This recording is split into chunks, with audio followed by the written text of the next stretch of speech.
അന്നവും വെള്ളവും മുട്ടിച്ചുകൊണ്ട് ആറന്മുളയിൽ നടപ്പാക്കുന്ന വിമാനത്താവളം നാടിന്റെ പ്രകൃതിയെയും ജീവിതത്തെയും നശിപ്പിക്കുന്നുവെന്ന തിരിച്ചറിവാണ് നിറങ്ങളിലൂടെ പ്രതിഷേധമറിയിക്കാൻ ചിത്രകാരന്മാരുടെ ഈ കൂട്ടായ്മയ്ക്ക് പ്രേരണയായത്.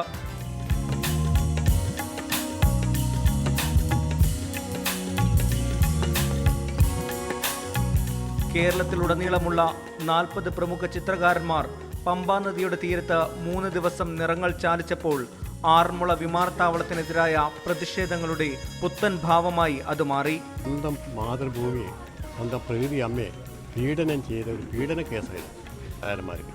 അപ്പോൾ ഇത് കണ്ടപ്പോൾ ഞങ്ങളെ കരൾ അലിഞ്ഞുപോയി. അതിൻ്റെ ഒരു പ്രകടനമായിട്ട് തന്നെ ഞങ്ങളൊരു പ്രൊട്ടസ്റ്റ് കാണിക്കാനാണ് ഇവിടെ ഈ ഒരു ക്യാമ്പ് സംഘടിപ്പിച്ചത്. പ്രകൃതിയെ നശിപ്പിക്കുമ്പോൾ ചിത്രകാരനുണ്ടാകുന്ന ആശങ്കയും അങ്കലാപ്പും നിഴലിക്കുന്നതായിരുന്നു ഓരോ ചിത്രവും. പൂർത്തിയായ ചിത്രങ്ങളെല്ലാം ഒരു ഗ്യാലറിയായി സൂക്ഷിച്ചു വെക്കാനാണ് സംഘാടകരുടെ തീരുമാനം. Toby Johnson, media 1, Pathanamthitta.